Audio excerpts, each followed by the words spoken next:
Bom, na semana passada a gente conversou um pouquinho sobre o funcionamento da mente, né? E hoje a gente vai falar um pouquinho sobre a alma.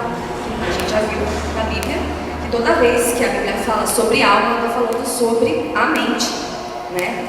Então, a gente já viu esse versículo na semana passada sobre tudo que você deve guardar, guarda o teu coração. E na verdade, esse seu coração é sua alma, é sua mente. Pode passar. Agora eu estou aqui agora. E dentro da neuroteologia, que é um ramo da neurociência que a gente estuda a ligação do homem com Deus, a gente tem uma coisa chamada de trindade humana. Trindade humana significa que o homem ele é composto de corpo, alma e espírito. Ao contrário do que a filosofia diz, que a gente só tem corpo e alma, não considera o espírito, tá? Então, o corpo é como a gente se relaciona com o mundo material. A alma diz respeito às emoções, à psique, ao intelecto. O espírito é o Espírito de Deus que foi soprado em nós. Lá em 1 Tessalonicenses 5,23 fala assim: o mesmo Deus de paz vos santifique em tudo, em todo o vosso espírito, e alma e corpo. Então aqui a Bíblia já demonstra, né, que a gente chama de tricotomia: corpo e alma e espírito. Sejam plenamente conservados e irrepreensíveis para a vinda do nosso Senhor Jesus Cristo. Então o que a Bíblia fala? Que o nosso espírito, né, a nossa alma, ou seja, as nossas emoções, a nossa mente e o nosso corpo precisam estar conservados e irrepreensíveis. Então nós temos que cuidar sim do corpo e da alma, da nossa mente, da psique.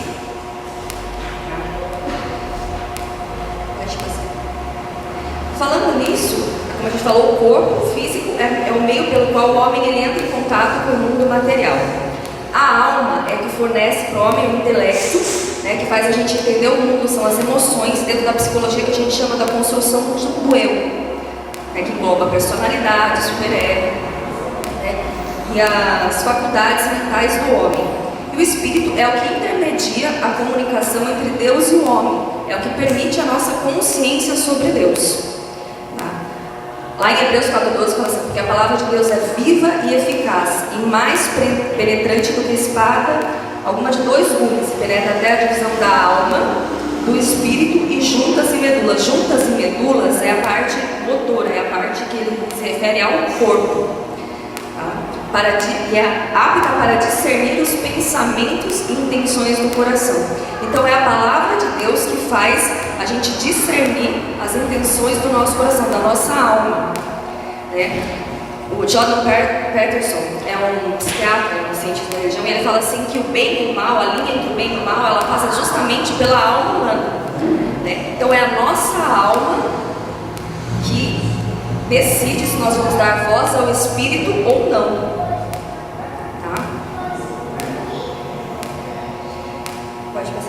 Então, quais são as 3 principais funções do espírito?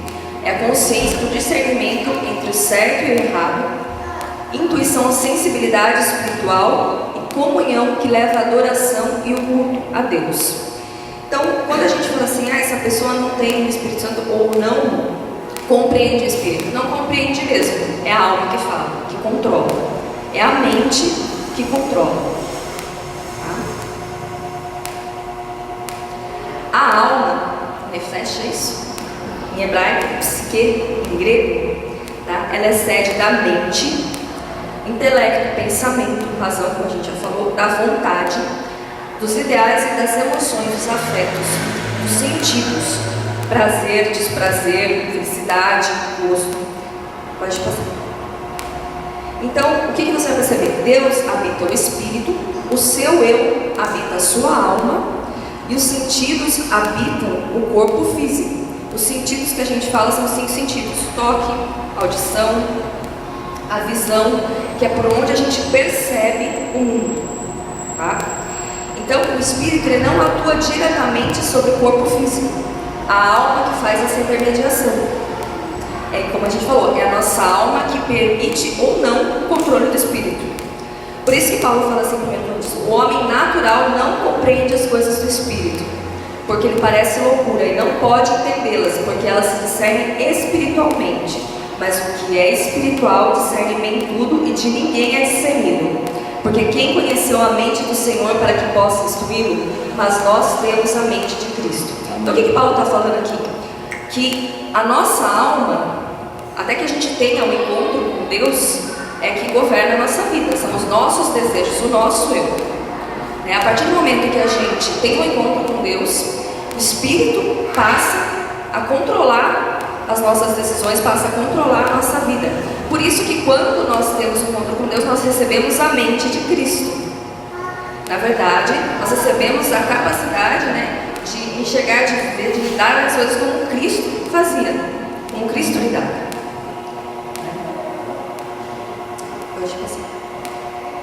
E a alma, ela é alimentada pelo que a gente sente. E como que a gente é alimentado? Pelos nossos sentidos. O que a gente vê, o que a gente ouve, o que a gente toca, o que a gente prova. Então, o nosso eu, a nossa psique, ela é formada pelo que a gente permite que entre no nosso cérebro. Tá?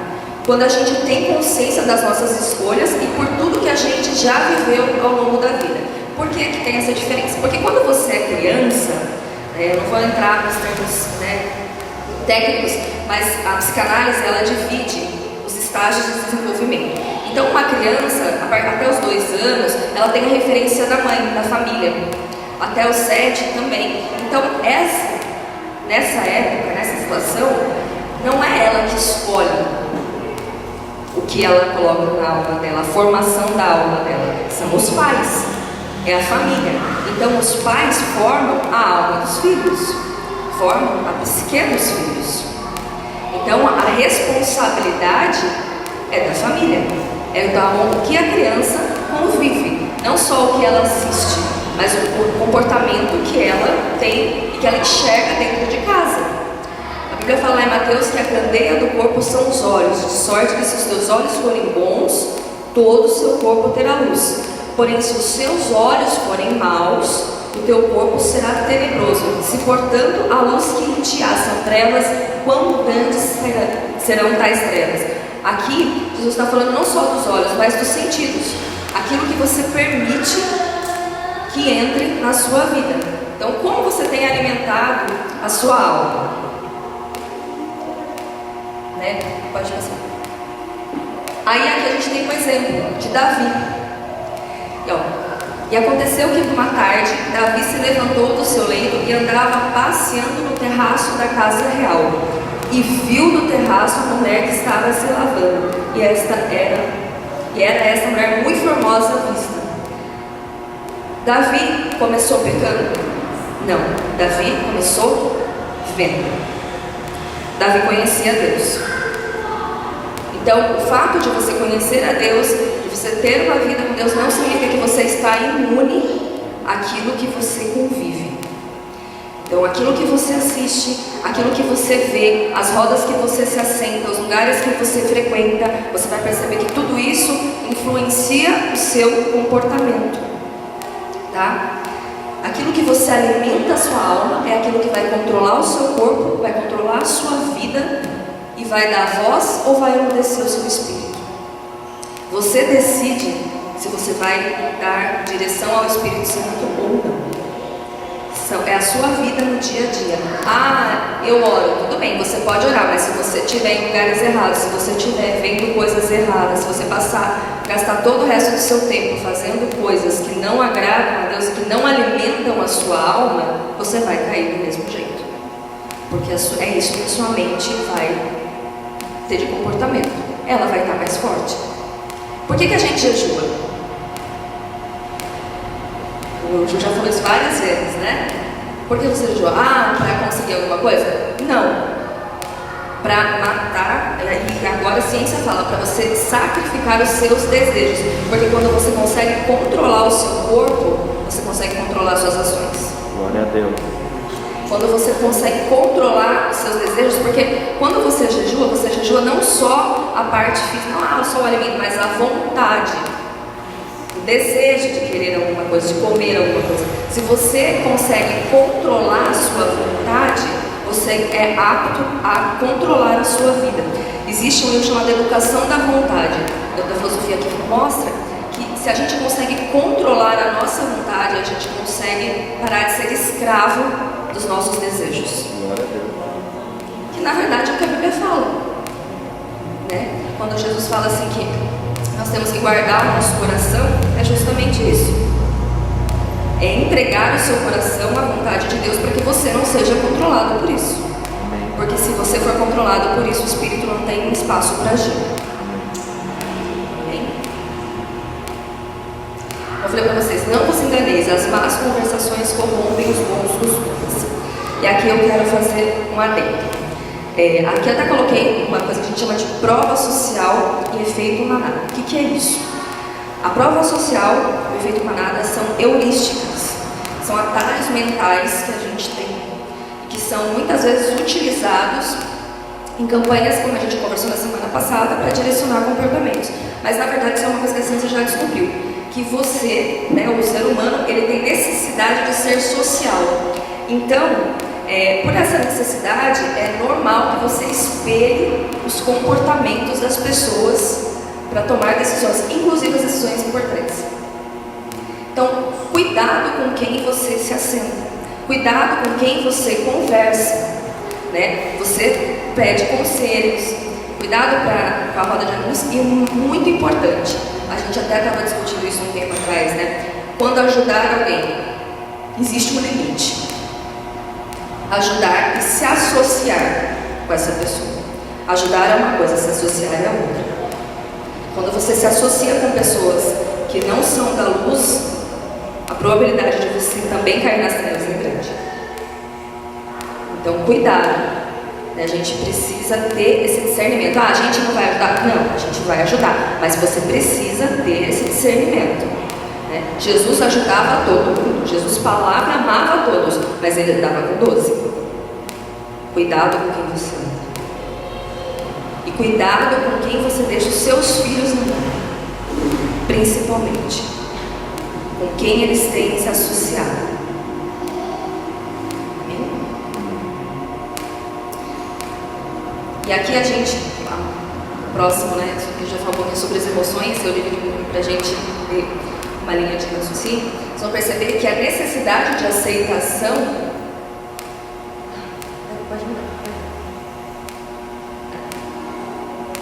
A necessidade de aceitação faz muitas vezes a gente espelhar comportamentos errados. E essa necessidade de aceitação está numa alma doente. E muitas vezes numa alma doente que não vem de agora, que vem lá da infância. Amém? Pode passar. Aí, que tipo de alimento você tem sido para o seu próximo? Se a gente somos das pessoas que nós convivemos, nós também somos responsáveis pelos comportamentos das pessoas que convivem conosco. Qual é o tipo de alimento que você tem sido?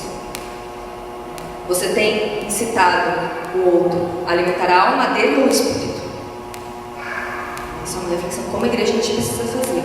E pais, como vocês têm formado a alma dos seus filhos? O que eles têm ouvido, visto e presenciado dentro de casa? Por quê? Vocês vão perceber, e na próxima semana a gente vai falar um pouquinho sobre emoções, né, depressão, limites. E os comportamentos, eles são aprendidos na infância. Os limites, a noção dos sentimentos, do que se pode sentir, do que não se pode sentir. Isso é durante a infância que é formado. Isso é na família. Isso é no convívio familiar. Tudo bem, ele tem a escola, só que aonde ele convive a maior parte do tempo é dentro de casa, né? Então nós, como família, somos responsáveis por isso. Então as linguagens de amor que você aprende, que você entende, que o seu cérebro entende como sendo verdadeiras, são aquelas que você aprendeu na infância. Então se o seu filho, ele vê dentro de casa gritaria, se ele vê agressão, ele vai entender que isso é amor. E a probabilidade de ele entrar num relacionamento disfuncional depois por conta disso é muito grande, porque ele não vai ter noção de limite. Pode gritar, então ele pode ser agressivo e também pode tolerar agressão, né? Não adianta nada você falar pro seu filho, né, que ele tem que amar o amiguinho se ele não vê você tratando sua esposa bem. O padrão de relacionamento que ele vai ter é o padrão que ele enxerga dentro da casa dele. Qual é o padrão, né, os pais que têm filhas, qual é o padrão de homem que a sua filha tem? É você. Você tem sido Cristo? Porque se você não tem sido, não é esse padrão que ela vai aceitar, que ela vai procurar, inclusive. Né? E da mesma forma, os meninos. O padrão que nós estabelecemos dentro de casa é o padrão que eles vão ter como verdade e vão buscar, e vão reproduzir. Então não adianta a gente falar, não adianta vir na igreja, né? E se você, dentro de casa, não reproduzir o comportamento correto. Certo?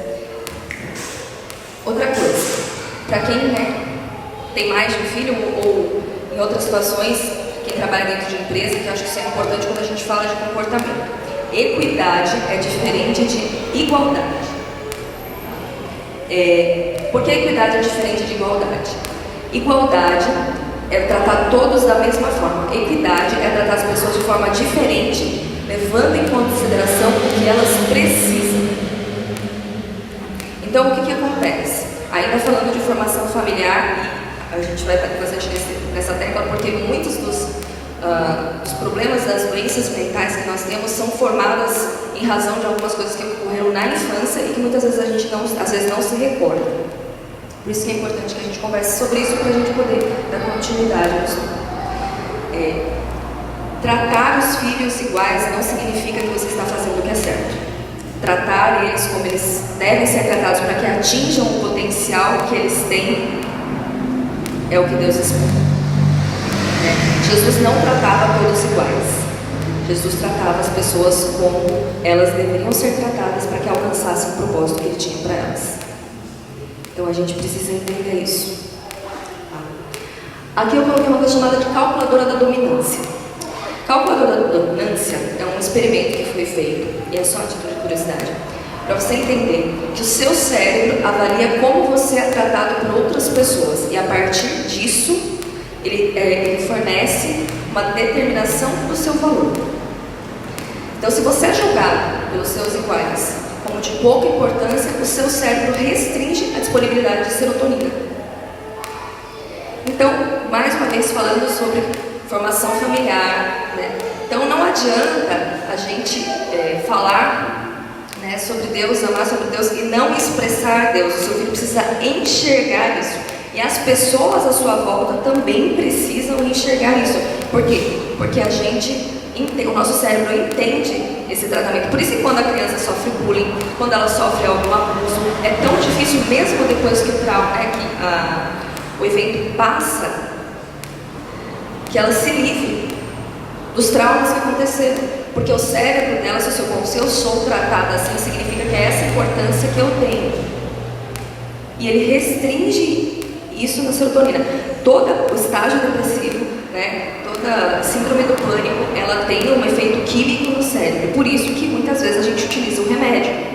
O remédio, ele vai fazer esse ajuste químico até que a gente consiga, né, resolver o que causou esse desajuste. Então, o remédio, ele não cura a depressão. Por isso que a gente precisa de um processo terapêutico.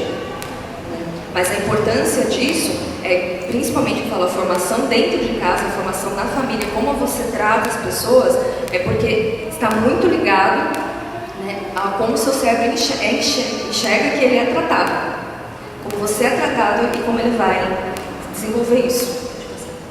E aqui é para vocês saberem o que a serotonina faz. Então, o que a gente chama de molécula da felicidade, ela regula o humor, alegria, bem-estar, sono, apetite, ritmo cardíaco, sensibilidade à dor, movimento. Então, a ausência de serotonina, mau humor, ansiedade, depressão, sonolência, irritabilidade. Por isso que muitas vezes a gente, quando está no quadro depressivo, tem queda de serotonina, nem precisa, como eu falei, da intervenção medicamentosa. Ansiedade pesada também. Primeira coisa que você vai, quando você vai tratar ansiedade, algum distúrbio de atenção, né? O estágio depressivo mesmo em criança, adolescente, primeira coisa que vai ser imprescindível que o médico vai perguntar é rotina. sono, alimentação, para depois ir para a parte de comportamento. Tá? Pode passar. A gente conversou na semana passada a importância da cultura do ambiente, né? Que é a formação do nosso eu, que é influenciada pelo ambiente. Então, a nossa personalidade é uma apropriação da nossa história pessoal, vista no contexto das tradições culturais que a gente vive. O que isso quer dizer? Que o seu filho vai entender, vai perceber o mundo conforme ele é criado, assim como você percebeu o mundo no seio da sua relação familiar.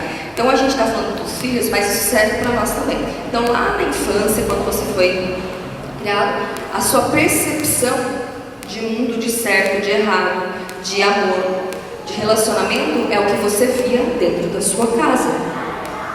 Ah, eu vim para Jesus e isso foi restaurado. Amém, foi restaurado, claro. Mas algumas coisas você vai perceber que Deus vai te trazer à memória que precisam ser curadas, que ficam no nosso subconsciente. Tá? Então são nos primeiros anos da infância que a criança aprende sobre a moral, sobre o conceito de certo e errado, os limites e consequências, né? O espaço dela e do outro. Por isso que a Bíblia fala assim: educa a criança no caminho em que deve andar, e até crescer não se desviará dele. Porque é na infância que a gente tem essa formação. É quando a gente está formando a psique, né, a alma dos nossos filhos, que eles vão ter esse conceito de moral, do que é certo e do que é errado. Mesmo que eles cresçam, esse conceito já vai estar formado na cabeça deles.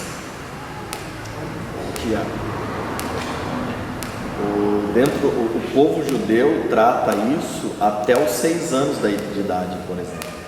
A criança já estudou a Torá até os 6 anos de idade, porque ela sabe que a Bíblia vai estabelecer esse padrão moral, né? A nossa cultura está longe disso, né? A gente, ao invés de dar livro para os nossos filhos ler, a gente dá outro tipo de entretenimento, né? E aí quando ele chega com 15, 20 anos, é o que eu costumo dizer: quando esse aqui é bem ensinado, não vira um desse daqui trabalhoso, né? E isso é muito sério, né? Então o padrão da Bíblia força muito isso, né? A criança, Jesus com 12 anos foi pro templo, mas a faixa era 14, né? Para fazer aquele crivo, para ver o que conhecia da Bíblia. Mas até aquela idade ele já leu a Torá, já estudou, já tinha aquele conceito bem introduzido dentro dela, né? É igual a gente, né? Que é justamente o conceito, né, de moral. Que quando a gente fala de moral, é de direcionamento. Uma sociedade amoral é uma sociedade que não tem limite, não tem direção. Né? Pode ir. Aí, falando sobre isso, a gente tem um problema aqui. O excesso de proteção, ou a não imposição de limite, ou a extrema rigidez, prejudica a formação da identidade e concepção do eu. Então, filhos sem limites, eles se tornam adultos infantilizados. Eles não sabem lidar com as frustrações do mundo, entendem que estão sempre sendo injustiçados, que é justamente isso. Então, quando a gente tem uma ausência de limite, né, na infância, a gente tem adultos que não sabem lidar com as frustrações, e aí vem as doenças mentais, a depressão, a ansiedade. É uma geração, a gente discute que o século XVIII e XIX foi o século da histeria, né, da loucura. Do século XX e XXI é o século da depressão, são os séculos da depressão. Muitas crianças, adolescentes, jovens, adultos com depressão.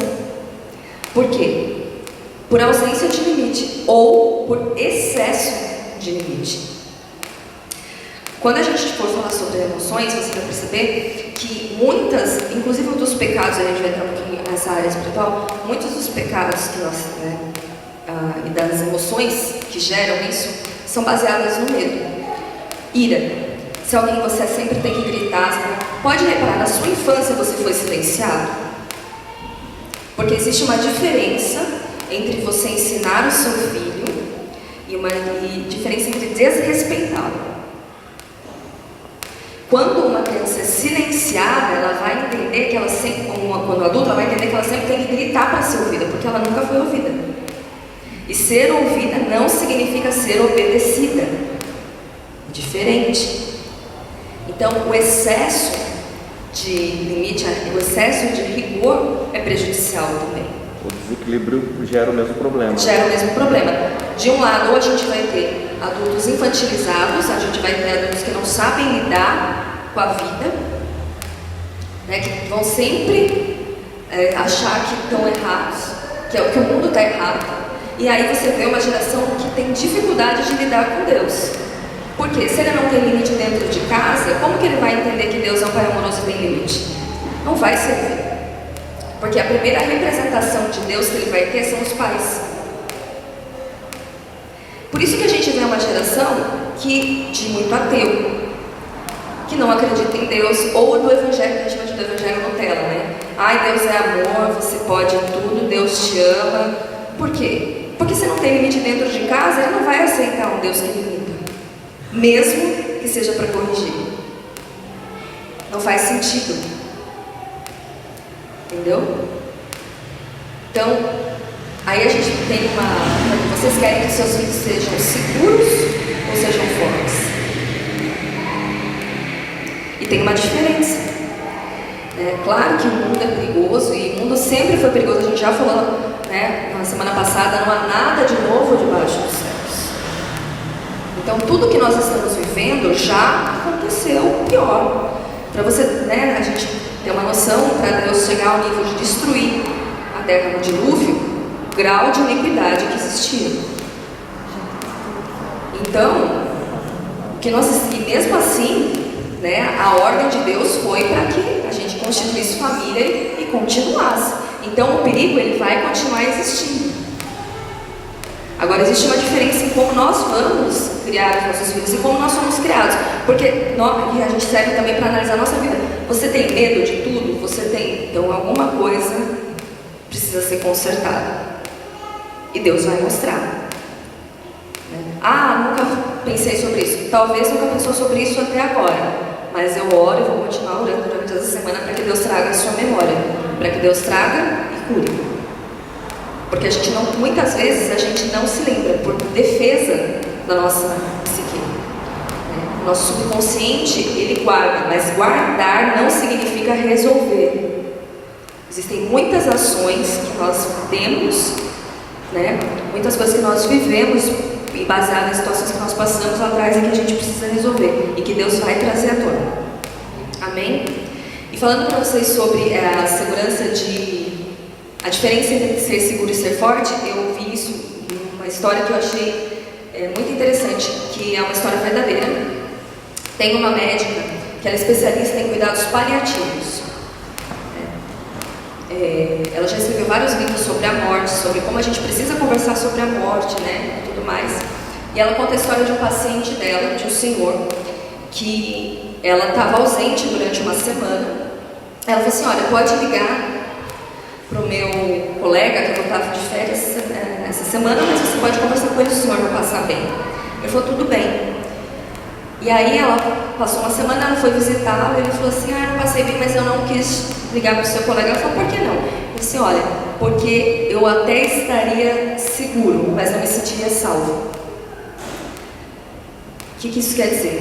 Ela falou assim: não entendi. Ele falou assim: você não sabe porque não viveu no tempo de guerra. No tempo de guerra, quando a gente era criança, por mais difícil que fosse a situação, a gente não queria dar um abrigo seguro. A gente queria estar perto das pessoas que nos amam a salvo, mesmo que isso fosse no meio da guerra. Ela falou: nossa, como isso faz sentido? Isso faz sentido. Você precisa ensinar o seu filho que ele vai estar a salvo se ele estiver com Cristo, mesmo que seja no meio da guerra. Porque os tempos de dificuldade é o que formam o caráter, né, e formam a psique para que a gente consiga lidar com a vida. Pode dizer. E é o que a gente falou: força não é ausência de sentimento e emoção. Como a gente falou, em contrapartida, a imposição dos limites extremamente rígidos também causa males. Os nãos precisam ser explicados. Por que não? Não existe. Ensine os seus filhos a ter pensamento crítico. E você também. Questione. Por quê?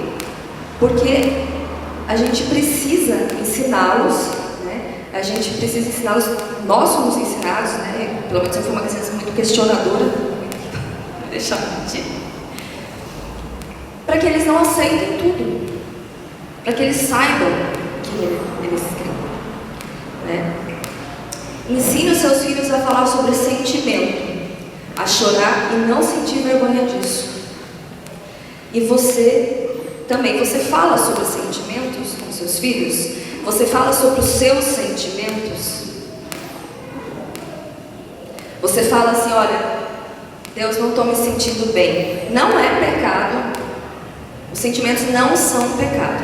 A raiva não é pecado. Você lidar de forma errada com isso, sim. Mas por muito tempo a gente ensina, é pecado ficar irado, você não pode ficar bravo. Não é assim que funciona. Você tem que falar sobre o que você sente. O silêncio adoece. E se o seu filho não vê isso em você, ele não vai saber lidar com isso.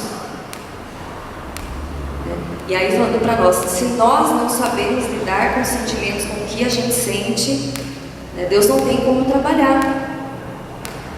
Então, Deus, eu estou triste por causa disso, eu estou com raiva por causa disso aqui.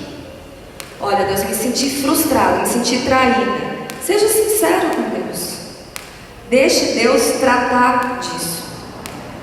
Não pode. A Bíblia fala, mirai-vos, mas não pequeis. Não pode falar sobre sentimento. Deve falar sobre sentimento. Eu estou passando, alguma observação pessoal, tá? Passando no deserto e cantando, e eu fico assim, nossa, que lindo! Que lindo, porque eu estou passando no deserto e eu estou falando assim para Deus, beleza, eu entendo que o Senhor tem um plano, mas tem dia que eu falo assim, eu estou de saco cheio, não quero mais, não quero, desculpa, E aí, vem aquelas pessoas, não, mas você tem que glorificar a Deus. Eu falei, glorifica você.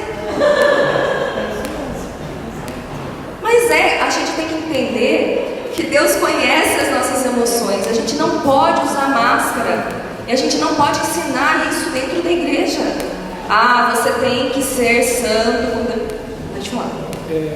Na verdade, você está falando, eu estou lembrando aqui dos profetas, em específico de Abacuque, que na verdade levanta, diferente dos outros profetas, ele levanta uma série de questionamentos do que ele estava vivendo, e Deus não se zanga de você questionar, Então, quando a gente vê o nosso relacionamento com Deus dessa forma tão aberta, de você chegar e para Deus e falar algumas coisas que estão te incomodando,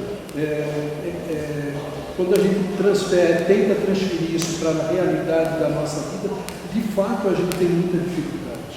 Sim, e muitas vezes é por conta de como nós somos ensinados. Seu filho consegue falar para você o que ele sente? Viu, Ariana? Porque o que a gente está falando aqui não é reclamação. Sim. Que é muito diferente. É muito diferente. Tá tudo bem. Tem som, tá com tique-tique, mas daqui a pouco a gente acostuma. Sim. Vocês entendem isso, gente? Eu preciso desenhar de outra maneira. Mas é que tudo virou murmuração. Tudo, E não é assim. Os sentimentos têm nome e eles precisam ser falados. Deus, eu não estou bem, eu estou triste, eu estou chateada, eu estou com raiva. Porque se fosse pecado, eu falei, estou morta.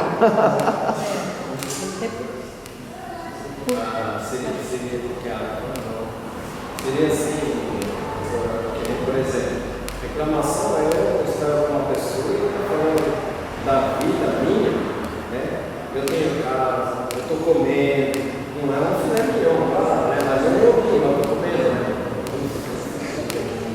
Aí seria uma reclamação. Mas no caso de eu contar meus segredos, eu tenho meu segredo. Uma tristeza, Diferente, Um exemplo, quando a gente fala de Israel, o povo hebreu que Deus tirou da terra do Egito, e levou lá para o deserto, para depois ir para Canaã. Eles tinham comida, estava chovendo, mas situação que eles queriam. Muitas vezes você não vai estar na situação que você quer. E eles começaram a reclamar. Aí no coração. Aí você fala assim, nossa, mas eles eram escravos e agora estão reclamando. Por duas razões. Primeiro, porque a gente tem tendência de aceitar o cativeiro conhecido do que uma liberdade desconhecida.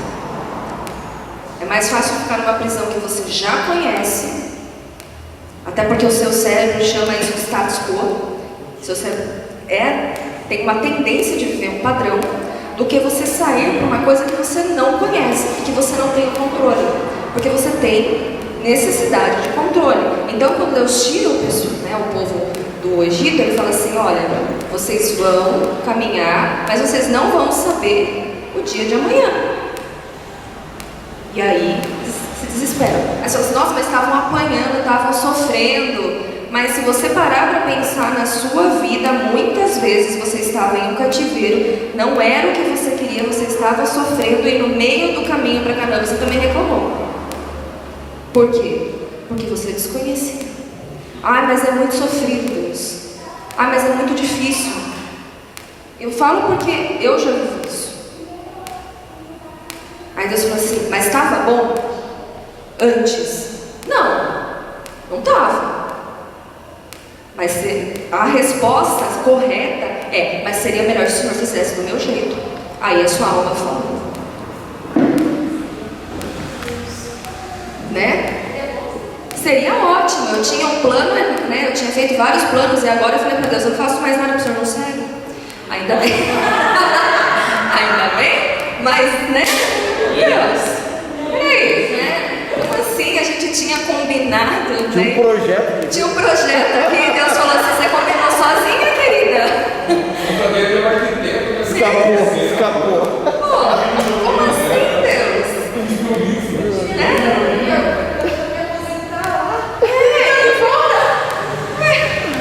Mas peraí, e o casamento? O casamento, então, eu já planejei 60 vezes, agora eu falei para Deus, amém. Deixa pra lá. Não, vai. Amém. Amém. Fala, como é que tio? Fala amém que gruda, vai, fala amém. Amém. Para grudar nela. Gruda aí. Mas a gente fala brincando, mas é verdade, a gente precisa falar sobre isso. Sobre sentimentos, sobre como a gente se sente. Né? Isso, eu sempre tive uma relação muito aberta com Deus sobre isso. Olha, Deus, eu não... Primeiro que eu sempre fui muito questionadora, então eu nunca deixei de perguntar por quê. Se isso deu, Deus vai responder outra história, mas eu vou perguntar. Tem vezes que Ele responde, tem vezes que não, e tá tudo bem. Por quê? Porque o quê? Porque Ele não responde, eu também pergunto, Ele continua respondendo. Mas Ele continua perguntando. Mas a gente precisa falar, porque emoção mal curada gera doença na alma. E o diabo, ele não pode tocar no seu espírito, mas ele pode tocar na sua alma. E se existe uma ferida, é lá que ele vai mexer. Se existe alguma coisa que não foi tratada, é lá que ele vai cutucar. É lá que ele vai ter acesso. E às vezes você fala assim, nossa, mas não tem nada. Às vezes tem e você não sabe. Né? Como foi a sua relação? Como é a sua relação com Deus? A gente estava conversando esses dias, eu falei assim, eu tinha antes uma relação muito boa com Deus como Senhor. Mas quando se tratava de emoção, de sentimento, já não era tão boa, já não conseguia acreditar que Ele ia suprir essa parte emocional como Ele supria nas outras. Então, eu comecei a orar, falei, não, peraí, Deus é um Pai bom. Não que meu pai não tenha sido, mas assim, Deus é um Pai bom e é um Pai bom em todas as áreas. Ele é bom, Ele te entende, Ele tem interesse no que você sente. Então, quando você começa a ter essa relação aberta com Deus, Ele tem liberdade para tratar. Ele tem liberdade, inclusive, para trazer à memória coisas que precisam ser tratadas, para que a gente possa curar. Amém? Eu vou parar por aqui, porque senão a gente não vai conseguir terminar. Se eu começar, não vou conseguir terminar tempo o outro, que é as emoções, depressão, como lidar com isso, que vai ser a nossa próxima conversa, e o medo. Tá? Alguém tem alguma pergunta?